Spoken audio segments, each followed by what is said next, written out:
Hello and welcome to the Euro What, episode number 97 for the week of November 2nd, 2020. I'm Mike McComb and I'm joined today by Ben Smith. Hey Ben. Hey Mike. We are a pair of Americans trying to make sense of the Eurovision Song Contest. And this week, we'll be distracting ourselves from, I'm gesturing wildly at the universe right now. How's it going, Ben? It's a beautiful Tuesday here in the realm of the program, Mike, and nothing is happening in America. I follow a lot of international people on Twitter, and they have just as much anxiety built up. Everyone's real nervous right now. Yeah. Everyone is looking for things to do with their hands. Yeah. What do I do with my hands, Mike? Sob into them. That's what I'm doing now. Yeah. I mean, like, the nice thing was at least, like, with Halloween, I could put my hands towards quietly dismantling 2 toy glockenspiels so I could make, like, a full Mr. Music costume. Mm-hmm. Which was an awesome costume, by the way. Yes, I hope to let it leave my apartment in 2021. Yay. Things are a little stressed this week, but the show must go on. But if nothing else, there's Eurovision news. Yeah, there's Eurovision news. There's a ton of Eurovision news. But before we get to that, we wanted to do a little bit of housekeeping stuff. We have a new email address. Ooh. We just kind of wanted to consolidate things on our end, and you can now reach us at eurowhatpodcast@gmail.com. Your What Podcast is all one word. We would love for you to test out that email address with an Ask Us Anything. We are approaching episode 100, and yeah, we just want to answer fan questions, listener questions. We would love to hear from you. You can also hit us up on our Twitter at EuroWhat, whatever's easiest for you. And yeah, that episode should be dropping end of December. Yeah, I guess it is also our year-end episode. Fun thing for the end of the year. Ask us questions. Please send us questions. Yes. And also, if there are any other episode ideas or anything about the podcast, you can reach us at eurowhatpodcast@gmail.com. I think that's it for the housekeeping, so let's get on to the news. 41 countries have confirmed for Eurovision next year, and it's everybody from the 2020 contest. Yay! Yay! Yeah, no new countries, which is unfortunate, but not a big surprise since I think everybody's kind of adopting a everybody's busy for some reason. Yeah. Doesn't seem like the best year to be like, hey, it's our debut performance. So, yeah, that won't be happening. But yeah, it should be an interesting selection season. Well, yeah, like it's weird because there are obviously 41 songs to be decided, but we know 19 of the artists already. That's so many artists. I know. Yeah. And it kind of throws things for a loop just in terms of just like, well, is there going to be anything to talk about during selection season? But everyone will be deciding on March 6th. Yeah. No joke. Yeah. But, yeah. And actually the last artist to be confirmed at this point is Iceland. Daði's coming back. Yay. Daði is back. I've had hunches, and I didn't really want to act on them because anything can happen. Everybody's busy this year. Everybody's focusing on COVID, which they should be doing. It's about the time of year that Iceland normally is like, thank you for your submissions to Song Keppnin. We have selected our finalists. We will not tell you who they are, but we have selected them. And they hadn't done that this year. Astute people online noticed that, yes, Daði had touring dates, but they weren't in May. I'm very excited about Daði. I'm slightly concerned because the last time Iceland internally selected, it was Selma in 2005, which is great because she represented in 1999. They came in second. But If I Had Your Love did not qualify. Yeah. I remain optimistic because I feel like Daði has brought his A game both of the times he has come to Song of a Captain in the past. Yes, I completely agree with that. In listening to various interviews with him, he had a whole vision for the performance, and then he wrote the song around that. It sounds like that's what he's doing again. I'm just excited that Daði and the whole Gagnamagnið crew gets to have the journey. I think it's also kind of weird because, like, even though there was no Eurovision this year, Think About Things really does feel like it is on this coronation feels like the unofficial tour. Winner. Yeah, because it just keeps popping up everywhere. It was a dance routine on the first week of the UK's Strictly Come Dancing, which was kind of not weird. just that, like they did a whole promo for the show where they were recreating the video. Yeah, and one of the YouTube comments was, what is this? So it's like, not a Eurovision fan, I suppose. How is the rock that you are living under, sir or madam? Yeah.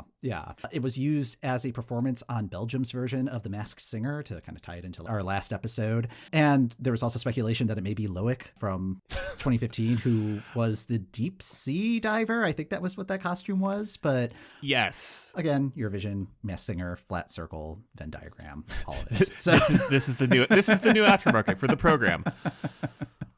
In terms of other returning artists, Senhit on schedule as soon as it hit midnight on November 1st. Just like Saturday, 7 p.m. Mm-hmm. A new video emerged. Yes.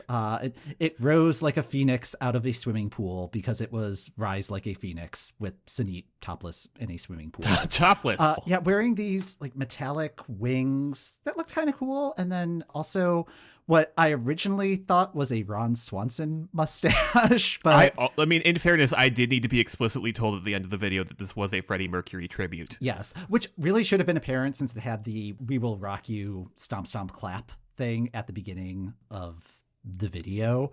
I didn't even notice. I'm just you know what? It's like the FedEx arrow, and that now that I've seen it, I cannot unsee it. Yeah, it's working in layers. My grand unified theory is still just, again, we came up with a bunch of ideas and we put them in a bingo cage and we give it a spin each month. Yeah. And this month the theme was also Ed Hardy and or tattoos. Yeah. Like this interpretation, it was fine. I think Rise Like a Phoenix might be a little bit more idiosyncratic than... Yes. After a few months of performances that felt like they were doing like a full reinterpretation of the song, I feel like you can't really reinterpret it. Like you need to just do a straightforward rendition of it, and that's fine. Yeah, and I feel like this was straightforward enough, but it's still, it just doesn't have the resonance because I'm not entirely sure what Senhit is rising like a phoenix from. You know, it's not to be all like Randy Jackson about it, but just being like, yeah, you got to make the song your own, man. So I expected that to go into "that's a no from me, dog" direction. Yeah, like this was a video that I watched with my eyes. Yeah. I mean, it's fine. Of all of the reinterpretations, it was fairly straightforward, and could have also just been a time constraint issue because it did feel a little rushed. Not as much going on as with some of the other videos, particularly like with the video effects and all of that. And we'll see what comes out December 1st. Happy travels, Senhit, in your Prix trip to Rotterdam. Elsewhere, so many processes are figuring themselves out, Mike. Yes. And if there's one thing we love on this program, it is logistical details. Lithuania is starting January 16th. We have details of Pabandom is Now, Series 2. Woohoo! It's going to be, I am pumped. I'm so ready for more Pabandom is Now. It's the same general format, but will potentially have fewer acts.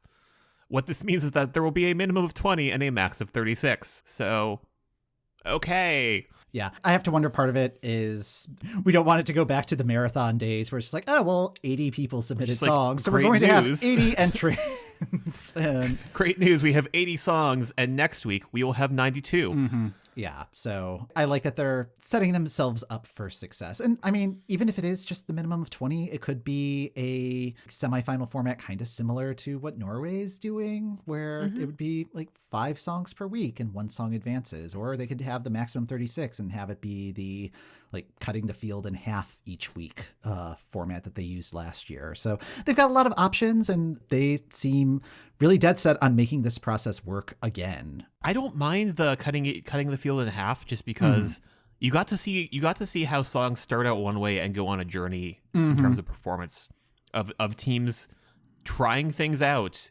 Yes. And figuring out what works and what doesn't work. Yep. Yeah, and the group do have a fast pass to the final, but they may also perform during...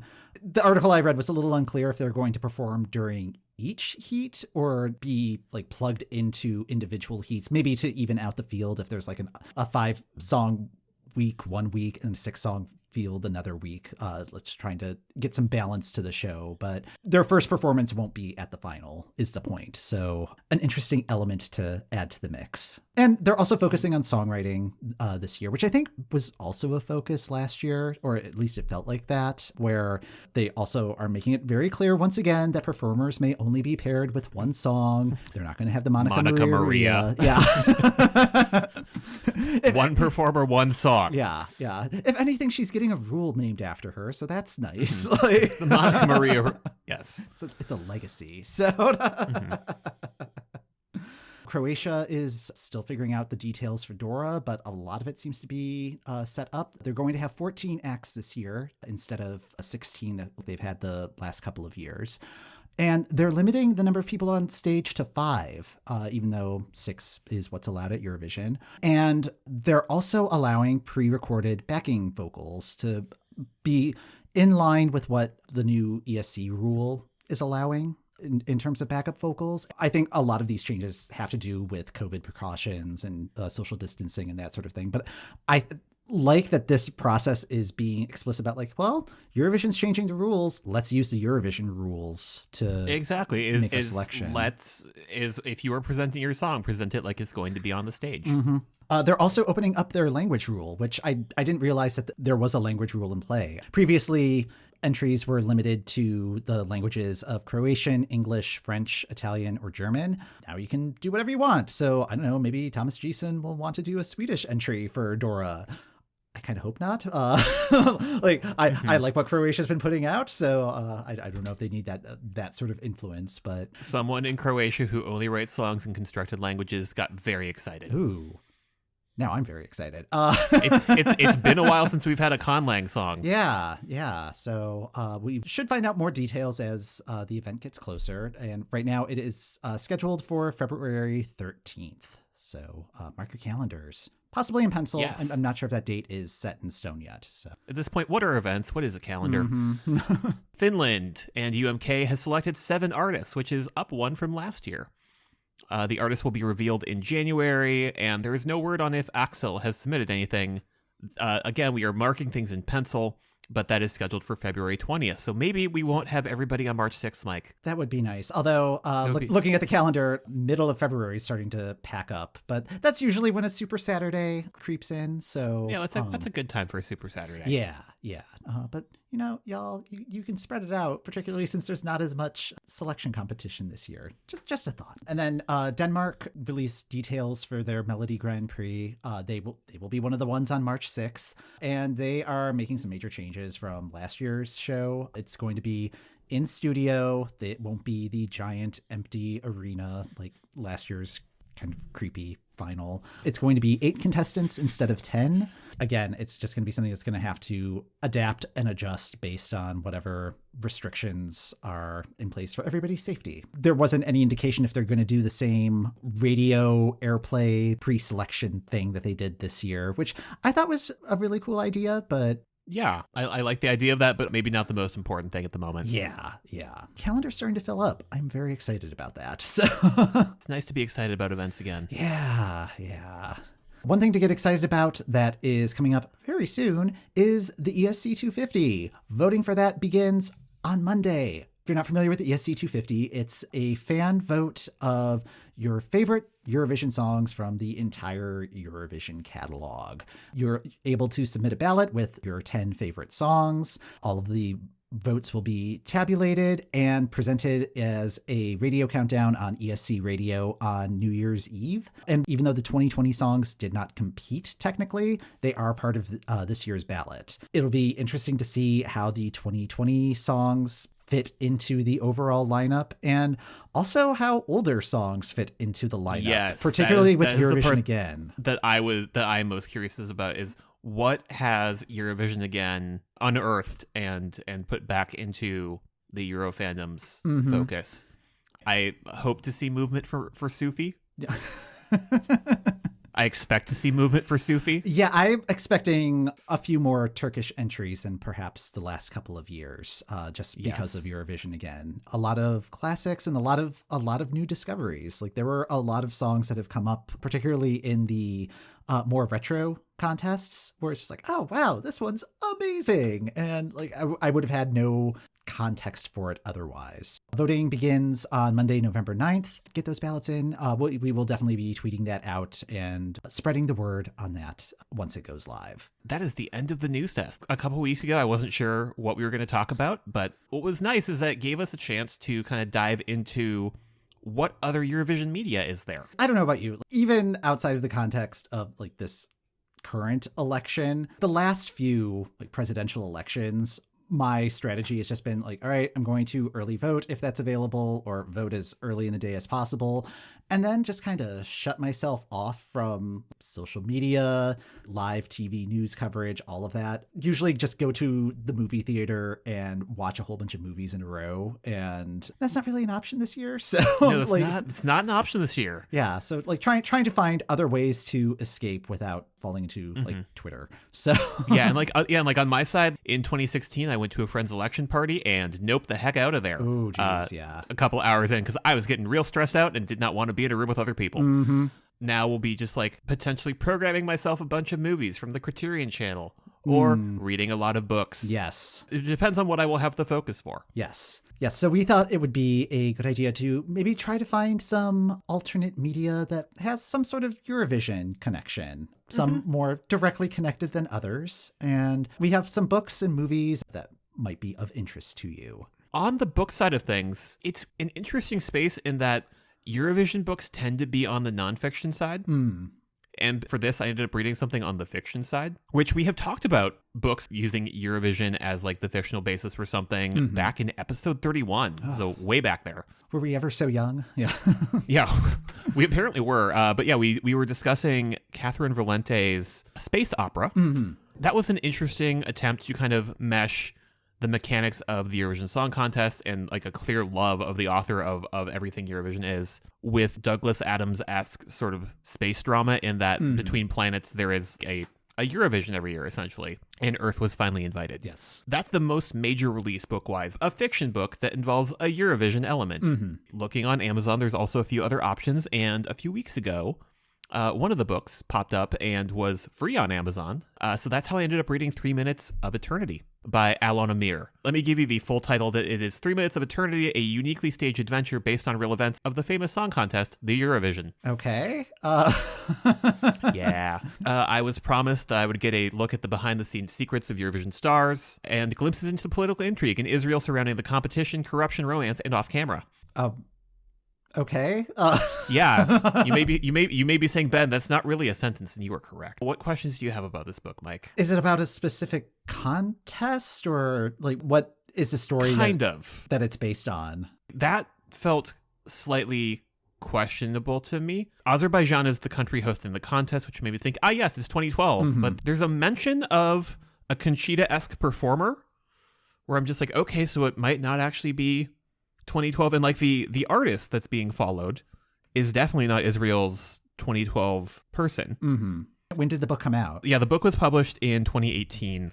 Oh, wow, okay. Although I'm not sure if that was the book itself or like an English version of the book. Okay. There's how the book described itself. How would you describe it? It wants to do two things, and I'm not sure I think in trying to split itself, it's not quite doing either of them great, because again, it sort of promises in its promo that you're going to get to see all of the CD hijinks, all of the backstage. This is how Eurovision really is like, just like this is like a romaniclef of somebody who has been in the delegation, and this is what they saw behind the scenes, and that's going to be just sort of like kind of that over-the-top, salacious sort of a deal.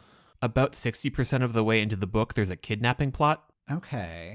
And for like a brief moment, it wants to be like an action-adventure novel. It is very clear that this person did not have a good time in Baku, Azerbaijan. If they were part of the Israeli delegation, like Israel did not qualify that year, so that would put a damper on things. That would put a damper on things. They refer to Baku a number of times with a nickname that we could not say on air if we were airing on an actual station. Oh, all right. Yeah. Like there are attempts at humor in the book where I think that there is just a different culture's humor than I am used to, because I kind of found it in poor taste. Interesting. There's like a reference that is clearly Kiara, and it's making kind of a crack about her weight that I did not find great. Okay. Yeah, there's just a lot of things that maybe go, oh. On the other hand, it mentions multiple times that Eurovision is not a political contest, and I have noted every time in my copy with the word drink. Did you drink? Did it help you get through the book faster? Like, this book is called 3 Minutes of Eternity, and it felt like an eternity to get through it. I'm a pretty fast reader. There's a moment in the book with the whole kidnapping plot, which, again, as I said, starts about 60% of the way in. It's resolved by like about 72% of the book. It's a relative blip, and I feel like if you had reordered some of the sections so that the kidnapping plot sort of develops along with the main plot, because it jumps around in time. Okay. But in a way that sort of like jerks you around. Okay. It's just like, it's March now. But it's like, but we were just in May. Okay. Looking at fiction that uses this as a background, you have this, and then there's also another, what appears to be like self-published novel in like a mystery series, B.B. Bollinger, whose good friend Bonnie Tyler is going to the Eurovision. where yes, yeah, like I've not read that one. If that one pops up for free on Amazon, I'm absolutely scooping it up. Yeah, please let me know when that happens. We'll do. But yeah, like where Eurovision is a backdrop for some sort of action adventure spy novel sort of a deal. Going back to this, the most salacious of details is that it sort of suggests that various delegations are literally bribing one another for the juries to give things 12 points. Yeah, like that was the big reveals, are that Baku smells like gasoline, and there's just like a bunch of payola happening with the juries. Well, that sounds fun. Yeah, like I felt like I was reading fanfic. Okay. I felt like I was reading someone's fanfic, and like if this was on AO3 or another site, I probably would have gone, this is not what I expected at chapter 20, and just like noped out. Yeah. But I was committed to the cause. Yeah. All right. So would you recommend this, or? That was a very long pause. Yeah. And I think that says a lot. It was a book I read. Yeah. And I did complete my reading goal for the year with this book. All right. Yeah. So time to spare. Go me. Yeah. Yeah. With like a couple months to spare, so I can crush it. I hesitate to recommend this book. Okay. But I think that there is a space for someone to write a novel set at like a Eurovision-esque sort of a deal. The bit of the kidnapping, and like it tries to get a turn where it's actually very funny why they got kidnapped, which that's a very difficult needle to thread. There is totally space for a miscongeniality style novel of like that's why somebody has replaced the Montenegrin entry, because there's a plot where it's like actually funny, and it's like that nice blend of comedy and action. I would love that. My review is I had an okay time, and I'm not sure I would recommend it. But looking at some of the other reviews, I feel like they did not actually read the book. Okay. The people reviewing the book are Anne-Marie David, Eurovision winner for Luxembourg in 1973. Singer Cheryl Baker of Bucks Fizz, just so that we just because we are obligated to mention Bucks Fizz on the program. Who mentions that the author is completely and utterly passionate about the Eurovision Song Contest and Eurovision artists. What he doesn't know about Eurovision isn't worth knowing. He's a great storyteller. Tells me nothing about the book. And then Mira Awad, Israel's entrant from 2009, is apparently the person who told him to just write the book. Okay. It was an experience. Eurovision is like a tricky thing to set fiction at, because you either want to write something that is that your Eurovision audience knows too much about the details and is going to be very critical about those, and your general audience might just be coming in for like the fun action adventure thing, right, or their spy novel, and does not want to read a 20-minute chapter about the voting. Yes. It's all about the process. Yes, it does not surprise me that most of the books available for Eurovision are on the nonfiction side of things. You have the official guides that Eurovision has put out. I think the most recent one is from 2008, because mine has a nice shiny holographic Lordi on the cover. Yes, those you can get off of eBay for like $1. In addition to that, you have fan-written compendiums like This Is Sweden Calling, other things like that of other people who, before we had Wikipedia, compiled all of these things. I have one that finds the kooky moments from each year up until when Conchita won. Okay. That is about it. Is about 2014 is like the most recent any sort of official guide where you have the tables of here's all the entrants and here's their points. Yeah. Well, I mean, Wikipedia really has proven to be a more valuable resource for that. Yeah, exactly. You don't need to make a book every year. Right. Anymore. You can, but it's no longer an easy way to print money. I found one travel guide in the Amazon section titled Just Enough Ukrainian for Eurovision, and was very sad to find out that there were not things like just enough Portuguese for Eurovision, just enough Dutch for Eurovision. That book probably would have been helpful a couple of years ago, but we managed to make do. My husband did Ukrainian Duolingo and got through a very complicated sandwich transaction. Very proud of that moment. So, And then one book that I picked up off of eBay like last year and still want to sit down and spend some quality time with because it's different from these other books is there's a book called No Point. And it is the author going and it seems to be written kind of like travelogue style or in like the Bill Bryson style of travel thing where he's going and following up with people who got 0 points and just sort of seeing how they're doing, what their life is like. Oh, that's fun. Yeah, and like that could be a different perspective on things. Those are the majority of like the nonfiction books. And then like the other one that I kind of want to dive into more just as a person who listens to You're Wrong About and sees how much they find interesting in the memoirs that were published at the time to sort of capitalize on a certain level of fame. There's like at least a handful of Eurovision participants who have hastily released a memoir. I actually read one of them. Being Conchita, We Are Unstoppable. As told to Daniel Oliver Bachman, it's a very breezy read. I would say it probably should have been more of a in-depth magazine profile than a book. There are several Webster defines this as blah, blah, blah in the book. Oh boy. Just the padding out of the term paper. Yeah. But it is Conchita, and the author does a fantastic job of capturing Conchita's voice. I can hear Conchita relaying all of these stories. So that's making it enjoyable. And and there are also some like gorgeous photo inserts throughout the book. And again, that is also part of the padding out of the term paper. But there's surprisingly little Eurovision content though, which I'm not sure I'd say I'm disappointed, but Eurovision doesn't really get mentioned until chapter 10. And I should mention that some chapters are 2 paragraphs, but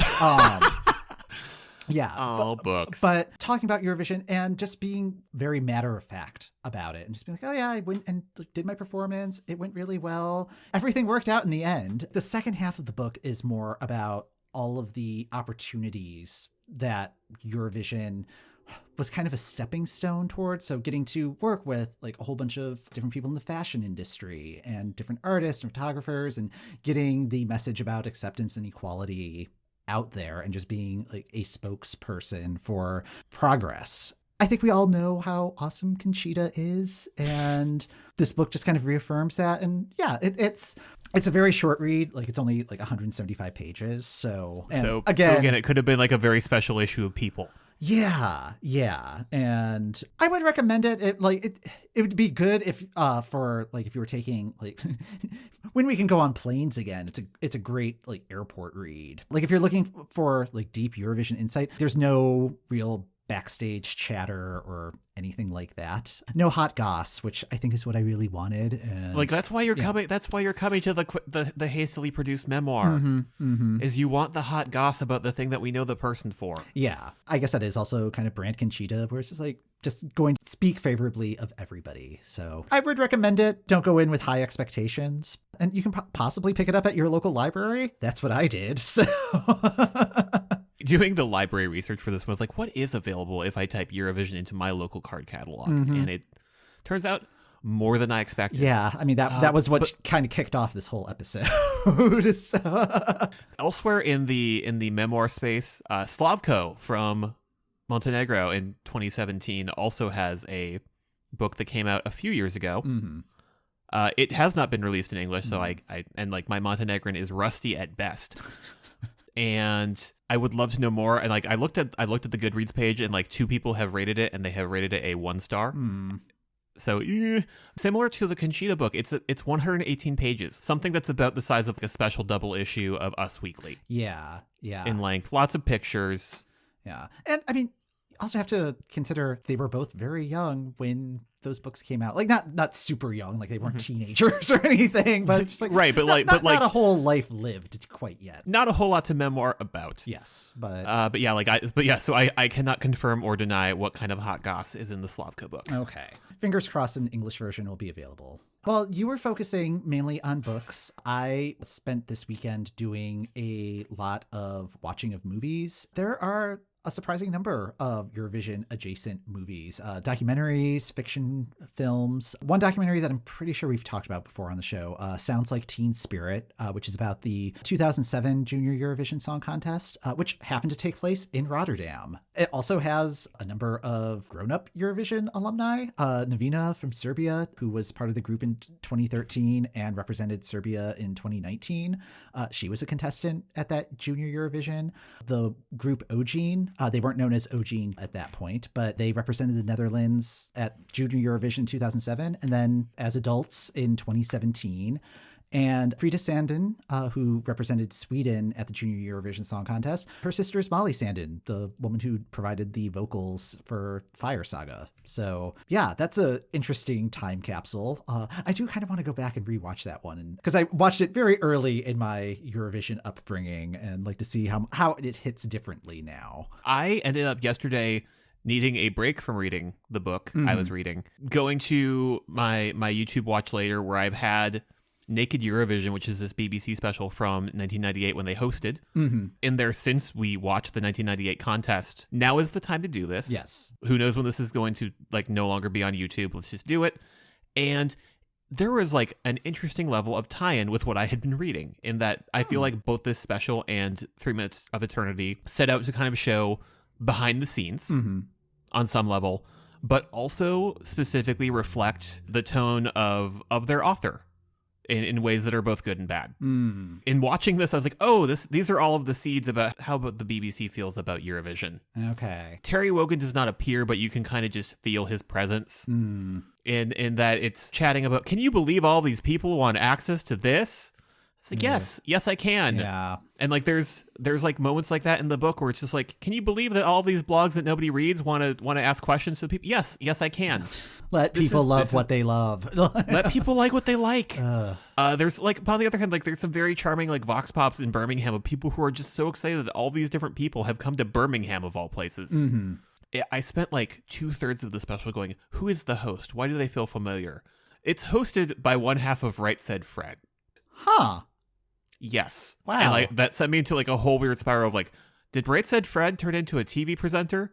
And the answer is mostly shrug, because because he was just sort of the person that's like the on-camera person for this. There's just some moments that feel very 1998 because there's a lot of time spent with Dana International, which makes sense because she would go on to win. And I looked at when this came out, and it came out in December 1998, so this is after they had hosted. Okay. I assume they probably spent time with a bunch of the contestants that were rated highly to win.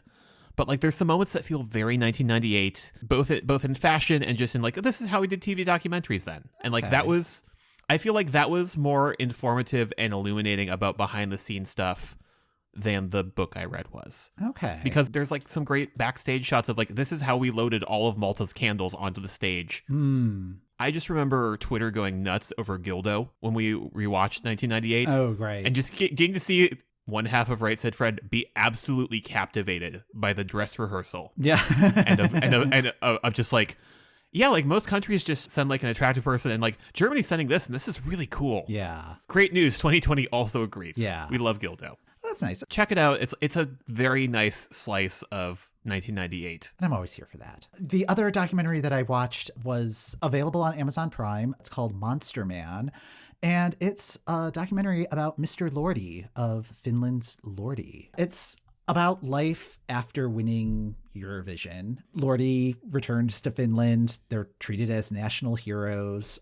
They appeared on Late Night with Conan O'Brien when they kicked off their 2008 world tour in the US. They were a big deal for a little while. They like opened Lordi's Rocktorant, sort of like a hard rock cafe. I was about to say, is it a hard rock cafe, but it's Lordi? Yeah, pretty much. Had like a 3.5 star review on Yelp, from what I could find. Good. One of the reviews complimented the decor. Said it could be like if you get kind of grossed out a little easily, because it is a lot of like goth, heavy metal type decoration and stuff. And they said the food was good. Like they're just like, yeah, they knew that it was kind of a gimmicky restaurant, but like they needed to deliver on the food, and they did. Yeah, they had calzones. It sounded nice. But the movie... So I'm like, if I'm going to the Lord Italian restaurant, I at least want the food to be decent. Yeah. Unfortunately, the movie opens at the closing of the restaurant. Oh, no. Yeah. I was... Okay, I'm going to very quickly erase that from my to-dos in Helsinki. Yeah. So, and the movie kind of documents the year or so between the commercial failure of the band's fourth album, Babes for Breakfast, and the lead up to the release of their fifth album, To Beast or Not to Beast. It gets into some really interesting kind of processy stuff with a heavy metal band, like working with a label, navigating unexpected lineup changes, and like the sort of business decisions that you have to make if like you're the winner of Eurovision and still need to book gigs. And it's like, well, do I do this other reality show? And I think this came out early in the 2010s. So it was still kind of a iffy proposition to kind of transition to like the family entertainment. And Lordi did end up going onto a show called Clash of the Choirs, where it's like different artists with a choir behind them doing covers of songs, and it's a voting competition. It kind of a sing-off, but it wasn't a cappella in a way. And yeah, just trying to make it as an act that can come across as super gimmicky. And it's interesting in that like heavy metal is just not in my wheelhouse at all. So I have a feeling I wasn't getting the full experience of it just because I don't have the vocabulary of that genre of music. And I think people who are really into heavy metal might get a little bit more out of the movie.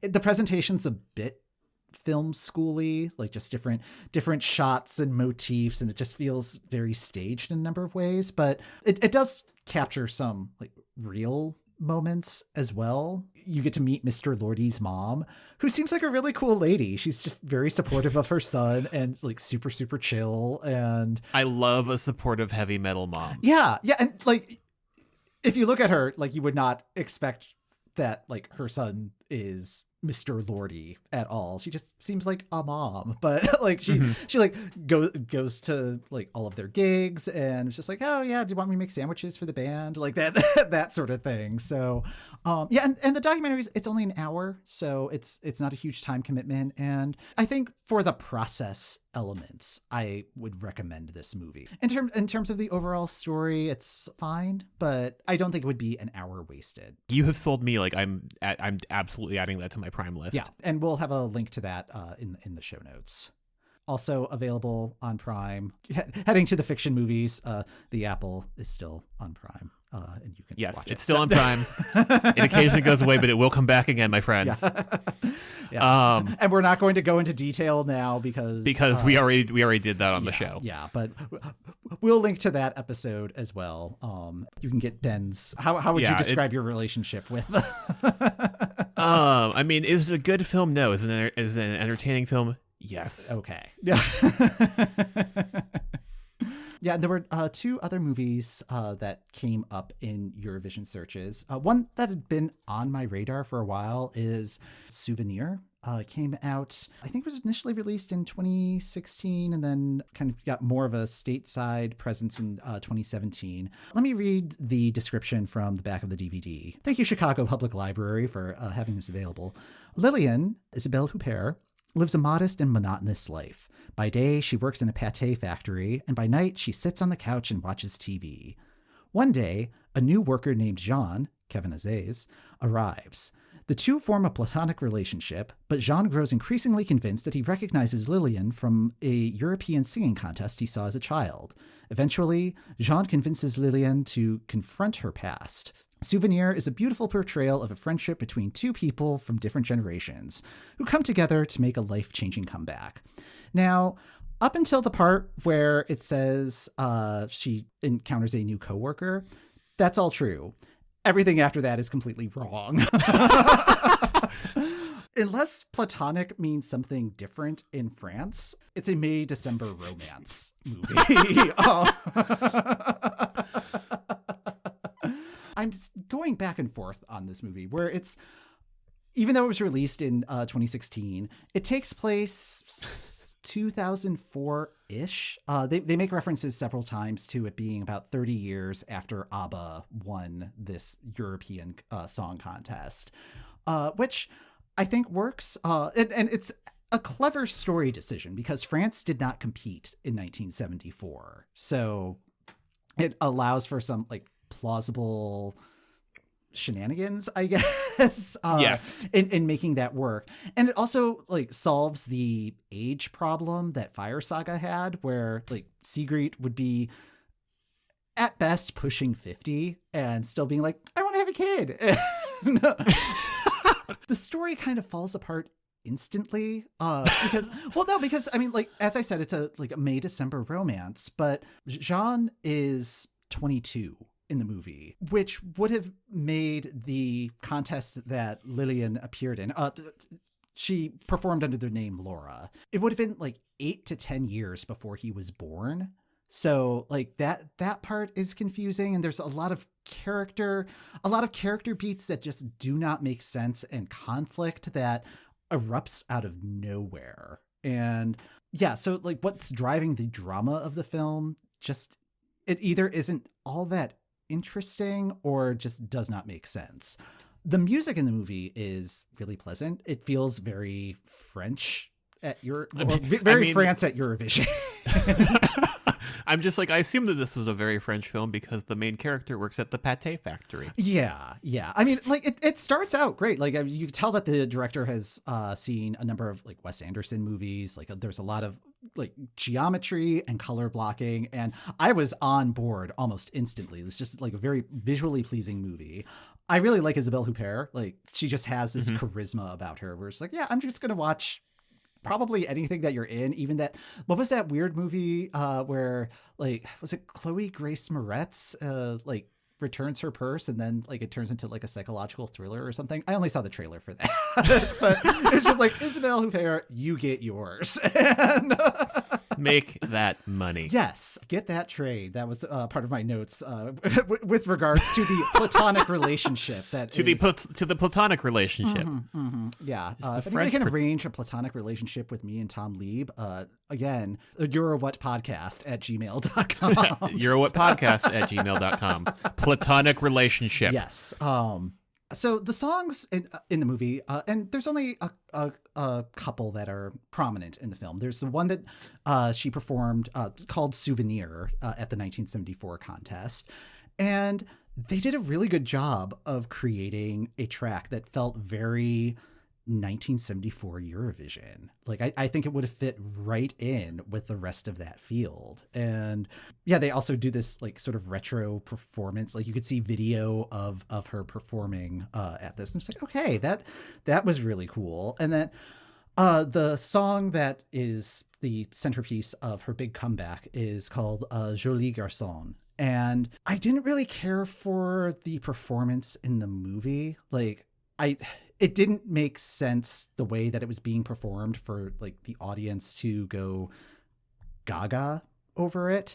It's a song by a group called Pink Martini, which is this world music collective based out of Portland. It's an American band. And there was a performance that they did for WNYC that was just so lively and really reminded me of Passepartout from Portugal's selection process this year, the one that was kind of like the French nice. Broadway number. And it's like, oh, where was that performance? That would have been perfect for this. And yeah, but if anything, this movie has me really excited for the French selection process for 2021, because the host of the selection show in the movie was so savage.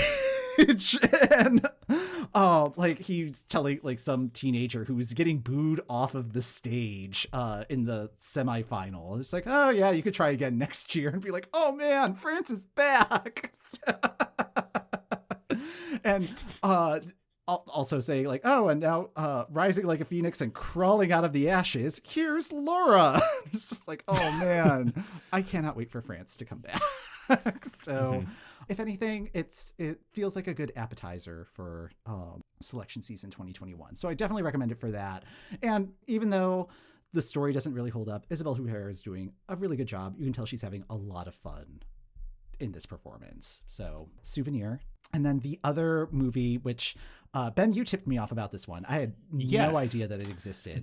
Because it was the one thing that popped up in my library search for Eurovision that I had never heard of. Yeah, it's called Cupcakes.